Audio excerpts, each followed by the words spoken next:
Howdy, welcome back to another Hunt Showdown video. My name is Michael Exile, and today on January 26th, at the time that I'm recording this video, Crytek has just held their first dev stream for the new year. While it isn't the most jam-packed patch notes that we've seen, I'd say it brings some highly anticipated changes that are sure to cause plenty of discussion, as well as some smaller welcome changes you come to expect from a patch for Hunt Showdown. And you may ask, what kind of changes are there? The kind of changes I'm talking about are a new way to earn rewards, new weapon variants, and a supposed nerf to the spam meta. So in this video, I will be focusing on all the new content changes coming with patch 1.7.2, as well as share some of my thoughts on what I think of these patch notes. So without further ado, let's get right into the video. Before I continue, I feel that it's worth mentioning that I do stream on Twitch over at twitch.tv/MichaelExile. I play a lot of Hunt Showdown as well as other horror games. When a new patch drops for Hunt Showdown, I love having a in-depth discussion with my community about what I think about the patch notes.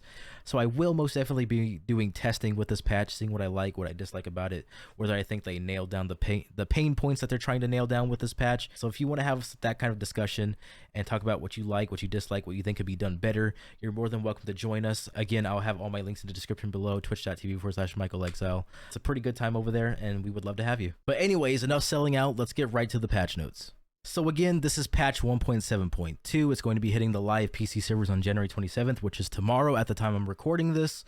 This is like a summary from Reddit, so I'm not sure if they got that wrong, but it says live PC servers, so I'm inclined to believe them that it's just going straight to live. They started off the dev stream with a new feature that they are adding to Hunt Showdown called the First Bounty Extraction Bonus. So at first, I was a little bit confused on how this was supposed to work, but now that I read more into it, I'm understanding what they're going for here. So it says here, first time successful extraction rewards, you get plus 15% to hunter XP and plus 20% to hunt dollars earned. Every hunter is eligible for the bonus once a day, and the timer resets every 24 hours. So one thing that I feel that I really need to point out is that while it does say that this bonus is available once a day and that the timer resets every 24 hours, this is still eligible for every hunter in your roster, meaning that if you have a roster full of new recruits and you escape in your first match for all those hunters, you get that bonus hunter XP and that bonus hunt dollars, meaning no matter what you do in that match, whether you just got the bounty and left or you went for the gauntlet and got all the kills or killed everyone in the server,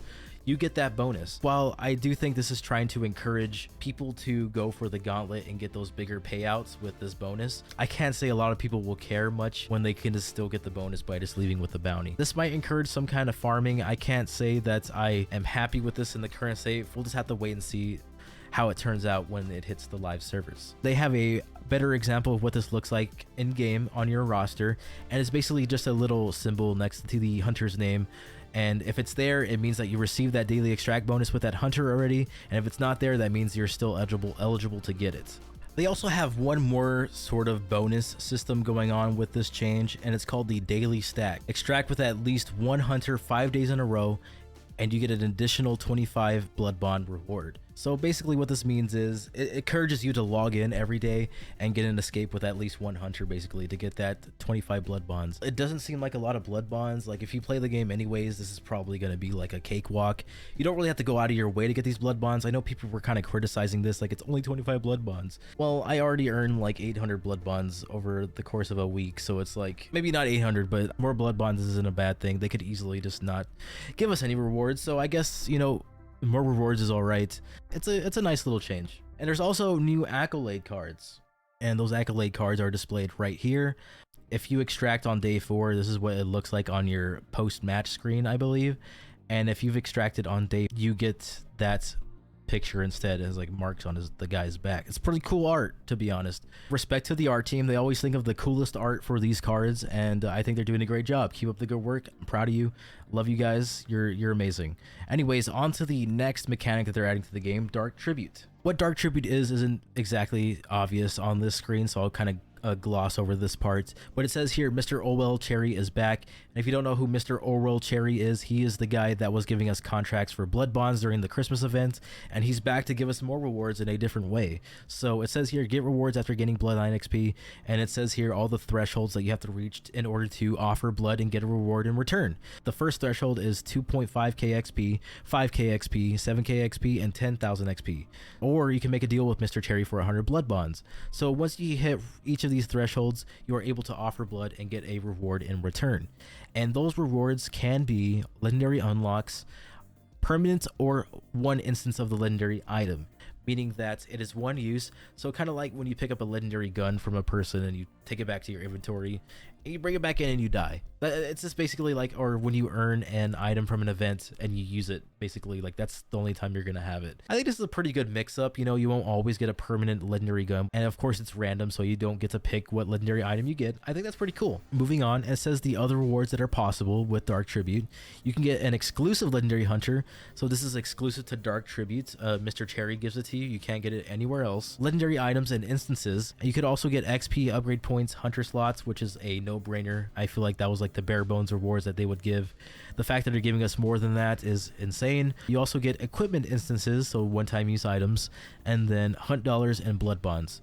You basically just have to play the game like you normally would, and you earn progress towards this progress bar like you would an event or something. From what I've heard in the dev stream, I believe this is a 24-hour reset. So if you don't reach the end of this track, you will have the bar reset and you'll have to start from scratch. You can earn these items daily, so it's just another way to earn daily rewards basically. And the exclusive legendary hunter that you can earn with Dark Tribute is a Revenant, but alive. I believe they said his name was Bad Hand. Always feel free to correct me, but I believe his name is Bad Hand, and you can see he doesn't have a hole in his chest, and he's just a normal human. So now that we've finished talking about what new features they are adding to Hunt Showdown with this new patch, now it's time to talk about the more spicy stuff, starting with the update on pressing issues. While everyone could probably argue that there's plenty of pressing issues regarding Hunt Showdown currently, the issues that they're updating with this patch are performance issues, and I think that does in fact take a priority.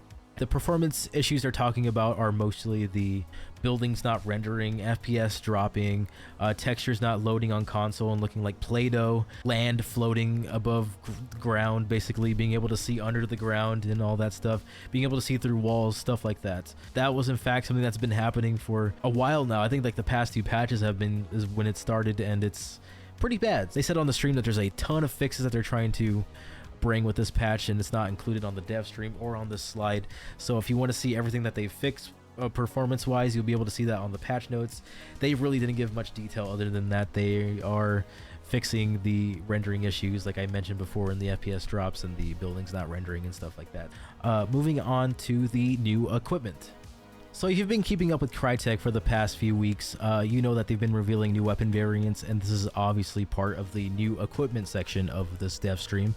And the first weapon variant that they revealed is the Scottfield Spitfire. So the Scottfield Spitfire is unlocked on the Scottfield line. It adds an extra finger hold, has a higher rate of fire, increased recoil, and costs 108 hunt dollars. It is meant to compete with the officer pistol, but does not outclass it. It fires slower and holds one less bullet. I will show a visual example on the screen from the dev stream, but basically what that extra finger hold does is that's what gives it its higher rate of fire. Meaning if you try to use this gun as dualies or fanning, or with fanning, you won't be able to get that higher rate of fire since the extra finger hold is for single-handed use. So it's safe to assume that just because you bring dualies or fanning doesn't mean you're going to have an even higher fire rate, basically. Okay, next up we got the Scottfield Precision, or as they called it on the dev stream, the Stockfield. This weapon is added to the Scottfield unlock line as well. It comes with an added stock, more stability, lower recoil, increased accuracy, and costs 85 hunt dollars. Fanning also does not apply to this weapon. And it's pretty self-explanatory. It's going to work just as you would expect any other precision weapon to work. I would say it's still going to fire pretty slow, obviously, so it's not going to be the greatest in comparison to the Nagant Precision, but I still think it's going to be a really cool option, especially with slightly higher damage I believe it has over the Nagant, so it should be pretty interesting to see how people use this weapon. And I gave you a little tease there on what's coming up next on the new weapon variants line, and it's going to be the Scottfield Swift. The Scottfield Swift is also, again, added to the Scottfield unlock line. The Scottfield's getting a lot of love this patch. It comes with speed loaders, reloads 6 rounds simultaneously, and cannot be topped up one by one. It costs 95 hunt dollars, and bullet grubber does not apply to this weapon. So what this basically means for the gun is if you try to reload this gun with 5 bullets in the chamber, you will essentially just throw out all 5 of those bullets and put in a whole new speed loader with 6 bullets on it. You're essentially instantly losing 5 bullets if you're not careful, and since bullet grubber doesn't work, there's no way around that mechanic, and you can't top up the gun one by one. So This definitely encourages much more thoughtful gameplay and adds a bit more realism to the gun, and I think that's pretty cool, to be honest. It's a different take on the speed loaders we're used to, like with the Dolch and the Mosin, and it's a pretty nice addition. I'd imagine a lot of people will struggle with it at first, including myself, since I'm a habitual reloader. It will probably feel really rewarding to get used to this weapon, and I think that's pretty cool. Okay, and up next in line is the Bertha Deadeye, and the Bertha Deadeye is unlocked in the Bertha unlock line just like any other weapon, and it comes with a Deadeye sight, works with Deadeye Scopesmith trait, and it costs $388 HUD, and that's a pretty hefty price, but I'd say some people might find it worth. I know there's a lot of people that have mastered the Bertha, and it's actually insane. I actually like the weapon a lot. I think it's in a pretty good spot, so I don't really have an issue with this gun getting a Deadeye. I know a lot of people have issues with snipers as of late, but this one I feel is amongst the more balanced of the bunch. I will show the gameplay that they showed on the dev stream, but I don't really have much thoughts on this one. It seems like a nice little addition, and I think it would be fun to use, so I'm excited to try it out.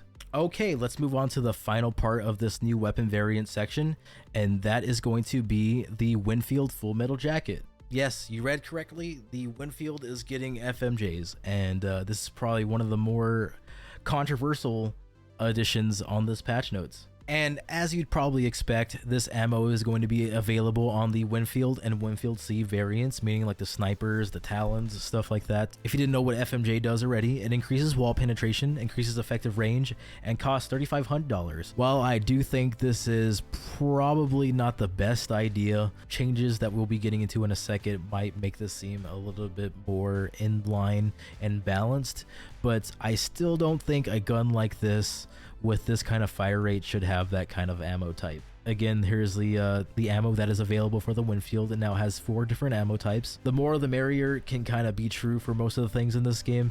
I'm a little bit skeptical about this one, so we'll just have to see how it turns out. Okay, now that we're done with the new weapon variant section, now let's get to the really juicy part of this patch notes, the balance changes. So to start off the balance changes, Crytek started with the friendly fire section.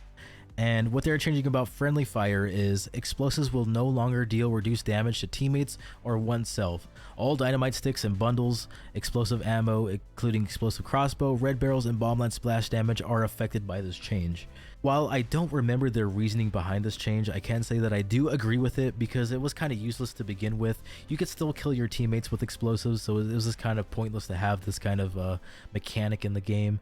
And in some instances, I'd say that it kind of helped your team in a way, as opposed to, you know, discouraging friendly fires. So I guess like it's not really a big deal. People might be kind of upset about it because it's easier to die to explosives from your teammates now, but it wasn't exactly hard to do it before anyways. Okay, so moving on to the next change, and boy does this one have me excited. I probably put it in the title already, so you probably know what's coming up, but the next change in line is to dual wielding. So if you've already read what's on the slide, you already noticed that they are not just talking about dual wielding but also spam as a whole. But we're going to start with the dual wielding pairs change. So for dual wielding pairs, they increase the recoil significantly, and this does not apply to fanning or levering. So while I will be preserving my thoughts on these changes for another video, so since I can go on and on about dual wielding and spam, I will say that increasing the recoil is a good start, but I don't think it's the solution that we should be after, honestly. And I believe we'll have to wait and see, but I think it's going to make things more frustrating when you actually die to dual wielding because of the increased inaccuracy. So it might be left up to more RNG than anything else. So the next change not only includes dual wielding but fanning and levering as well.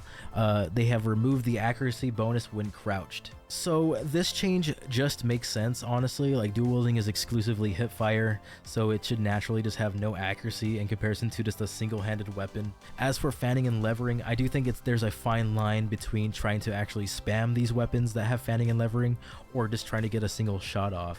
I guess it kind of brings a whole new downside to running fanning and levering, just not having that accuracy bonus due to just having the trait. Overall, this change just makes sense, and I'm not really against it or think it could be done any better. I think it's a pretty good start. Again, I will be making a whole separate video on this topic of spam meta. If you want to hear more of my thoughts on what could be added to the game potentially to make this mechanic more fun for everybody, hit that subscribe button so you don't miss that video. I don't really exactly have a time frame, but I will most definitely be making a video on this because I'm pretty sure the spam meta is not going to change due to these two changes alone. So hit that subscribe button and stay tuned. Okay, so moving on to the next few changes. They may not be as exciting, but they're still pretty significant, so we'll go over them. So the next changes in line are to the bow. They've increased the damage for the minimum draw on the bow, meaning you charge the bow for like a second minimum. They've increased the damage for that, so that's kind of cool, I guess. Increased damage against grunts and hellhounds, higher chance to one-hit kill. So I wasn't aware. I haven't really used the bow much after the event that it released with, but I didn't really acknowledge that they were less likely to one-hit kill grunts and hellhounds. That kind of sucks. As for the increased damage for minimum draw, I know a lot of people have an issue with the bow because it's basically like a shotgun. It's very strong if you're good with it. I guess that's kind of cool still, since the minimum draw basically means it's not going to go as far, so it's probably going to be a better close range option. If it's going to one-hit kill somebody up close, I'm not entirely sure, but if I have any values, again, I'll put it on the screen. Okay, so moving on to the next slide, which is for Dragon's Breath. They've increased the overall damage for Dragon's Breath, increased the one-hit kill range for Dragon's Breath. That's actually pretty insane. I haven't really used Dragon Breath much to have an opinion on this, but seems like a good change. Might not be too strong still, but might be more viable at the least. We'll just have to wait and see. Okay, and the next weapon in line is the Explosive Crossbow, and let me tell you, this thing got hit with a hammer. The aim punch has been reduced when you're hit by an explosion with the crossbow, which if you've ever been hit by one, the aim punch is insane, and they've reduced it a ton from what I saw in the example on the dev stream. I'll put that on the screen. The spare ammo has been reduced from 1.6 to 1.4, which is a pretty hefty little change as well. I'd expect a lot more custom ammo boxes to be brought in with this crossbow.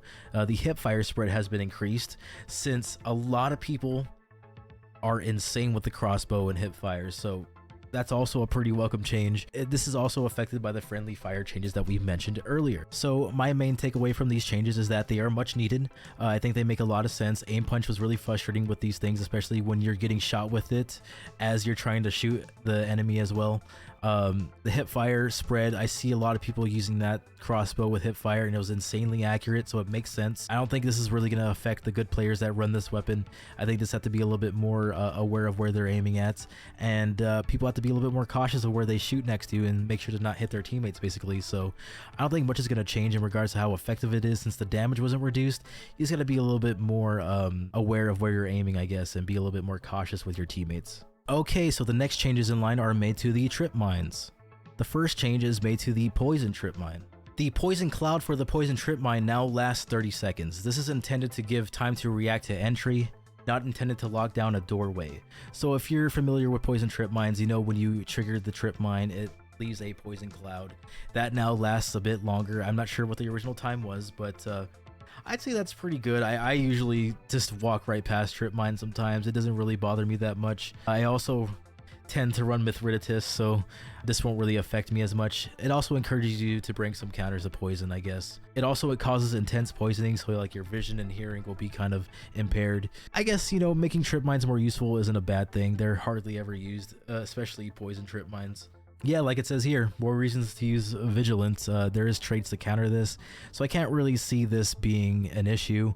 It just encourages more variety in your trait selection. Okay, next one is the Alert Trip Mine, and the Alert Trip Mines now have burning damage. They deal 10 burning damage, which doesn't ignite you, so you won't be set on fire, but if you stack 2 trip mines together, you will be ignited, since that does over 10 damage, which the 11 damage is the threshold to ignite, which is a pretty cool fun fact to know. But yeah, so you can stack 2 of these trip mines together and ignite a hunter, so that's a nice little addition.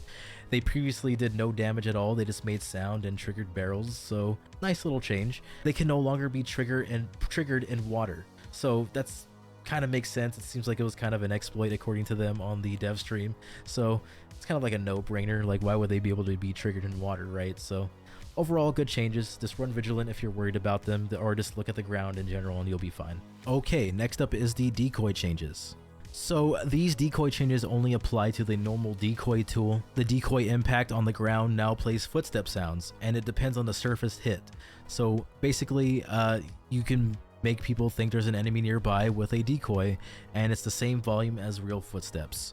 And it says here, equipping, unequipping, and throwing them are now less audible, which is I think it makes a lot of sense. Like, how are you going to use decoys if people can just see right through it when they hear a little bag shuffle or something, you know? Really cool change. I can't wait to see how this works out. I'm probably going to be very paranoid with these things. The next changes coming out of left field are horse changes. These horse changes mostly apply to, you know, the audibility of horses. Only being able to hear them from like 8 meters max was kind of not good.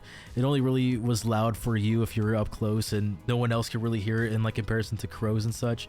So what they're trying to do is make the audibility more consistent with like other sound traps like dogs and the chickens and birds, I guess. So people will be able to hear horses that you trigger from a lot farther away, and they will take more time to de-escalate. So like if you trigger a horse, you probably will want to kill them more often than not, so that people don't hear that horse just constantly neighing for a extended period of time, you know, and find your location. It makes horses a little bit more threatening, makes them, you know, give away your position a lot more consistently, and I think that's pretty cool.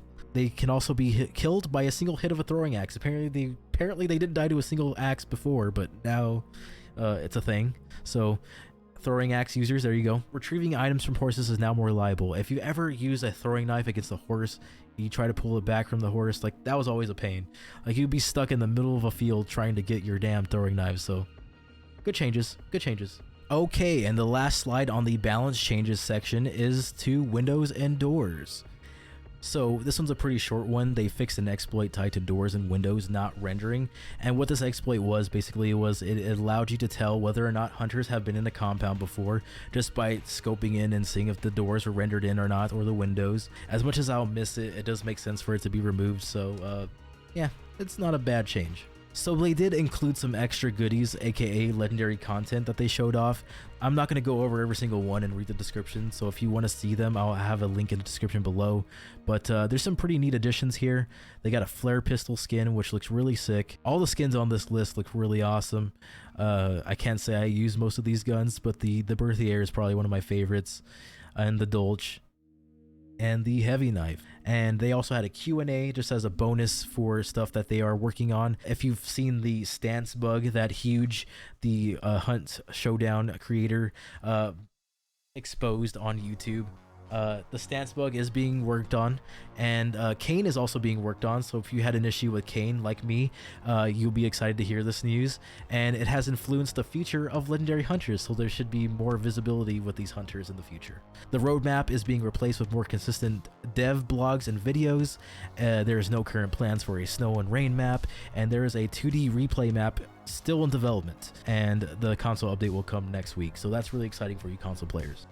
So while I am done discussing patch 1.7.2, I will say that I have other videos in the works that you can look forward to, such as the spam meta video that I discussed earlier, but I also have another video coming out discussing what to expect with Hunt Showdown in 2022. And obviously it will be about the gameplay changes that I expect to see, but also there is one very big change coming in 2022 that Crytek as a whole has announced that I think a lot of people aren't discussing.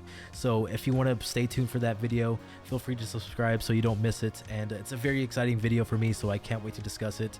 But for now, leave a like on this video if you liked it, leave a dislike if you didn't, and feel free to leave a comment of things that you think I could do better. I hope this format of the video was good for you, but if there's something that I can improve, please let me know. And I'll have all my social media in the description below, and you can follow me on my Twitch channel. Again, I stream Hunt Showdown and horror games in general, so if you're interested in that, we would love to have you. But for now, I'll see you in the bayou, and have fun with patch 1.7.2. Peace.